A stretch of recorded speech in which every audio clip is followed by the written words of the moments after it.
Thank you so much for staying tuned to our 7-part episode on the solvings of the Northwest Mock 2022. Finally, we have not the best, not the worst, but it's episode 7. It's the best. We were saving it for last, guys. Let's go. So we have the all part. So you have the question right here. Go ahead, try it out, and see what we've done. Okay, so figure 5 shows an ideal gas heated through an isobaric process from a temperature of 27 degrees Celsius. Calculate the external work done. Okay, so don't mind this unanimated answer here. So my external work done is P delta V, right? So my P there is 1.0 times 10 to the power 5. My delta V here, hey, look at this.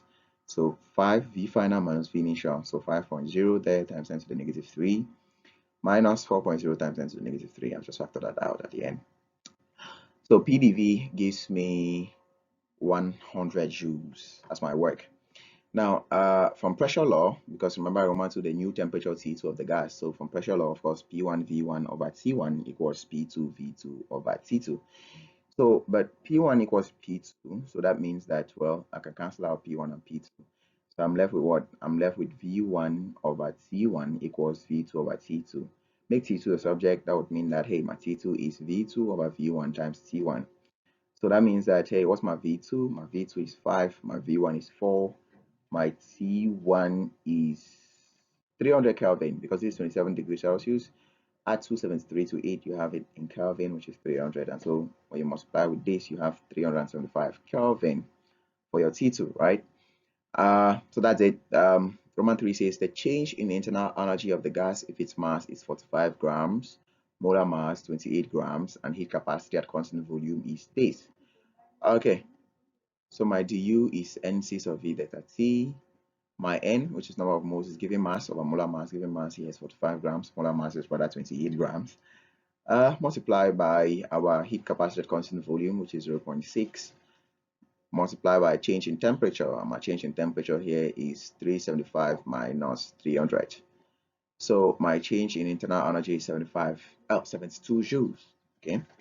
So my Roman 4 says the total heat energy gained by the gas. Well, heat energy gained by the gas is equals to du plus dw. Okay.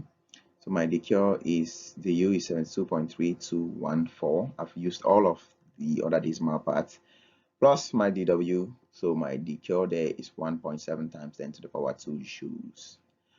And that's it, guys. That's it for the D part. Now let's head over to the E part.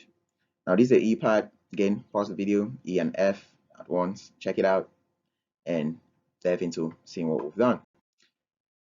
All right, so we have the stability of a nucleus depends on its neutron-proton ratio and binding energy per nucleon. What are the meanings of the underlying words? Okay, so the neutron-proton ratio there is the ratio of the number of neutrons in a nuclide to its proton number. Okay, and binding energy per nucleon is the work done in separating a nucleon from the nucleus of an atom. That's really it. Binding energy per nucleon. All right, so sketch a graph to show how binding energy per nucleon varies with mass for naturally existing nuclei. I've really just indicated like the real deal there. You're just really supposed to sketch, right? So to sketch, you just have something rough sketch. You show that it peaks at ion. So every one of these nuclei here want to become ion, right? So that's why these guys here, heavier guys, would undergo fission reaction, while these lighter ones will undergo fusion reaction, so that they draw closer and closer to ion. Well, so that's like the actual drawing. So to sketch, you'd have to do a rough thing and show that it peaks at ion, like I've said. Okay. Roman 3 says calculate the binding energy of an alpha particle given that the mass of proton, neutron, and alpha particles are this, that, and that respectively. And one atomic mass unit is 931 mega electron volt. Okay, so mass defect first and foremost, you have to get the protons plus the neutrons together first. So there are two protons and two neutrons. So 2 times the proton mass and plus 2 times the neutron mass minus the mass of the alpha particle itself. So you realize my mass defect is 0.0304 atomic mass unit. But remember that one atomic mass unit is 931 mega electron volts. So multiply that and I have 28.3 mega electron volts. That's my binding energy. Let's head over to F.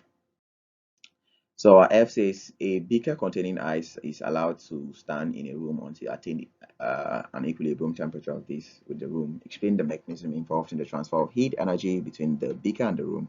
Okay, that's really radiation, right? Because the beaker gains heat as a result of radiation from the room. Okay, there's no like direct conduction. So you have the beaker and its content gain heat from the environment through thermal radiation. Thermal radiation is a form of radiation in which the heat transfer occurs without any medium or direct contact. Radiation is the emission of energy in the form of electromagnetic waves from a hot object. Heat transfer by radiation is the fastest means of heat transfer. Really, I'm really just explaining like what is happening with radiation right here, okay? And that's what the examiner wants. Remember, they don't want you to start explaining what is happening to the eyes.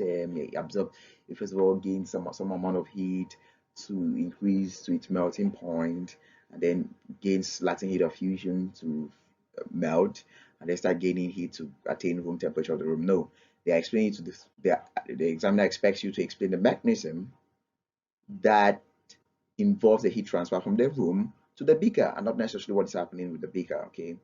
So yeah, and that thermal radiation there is of course other heat transfer processes by thermal radiation, and that's what I'm just talking about thermal radiation here. Depending on the mark allocation, you just know what are the few things you can say. All right, that's it, guys. That's the end of Northwest Mock 2022.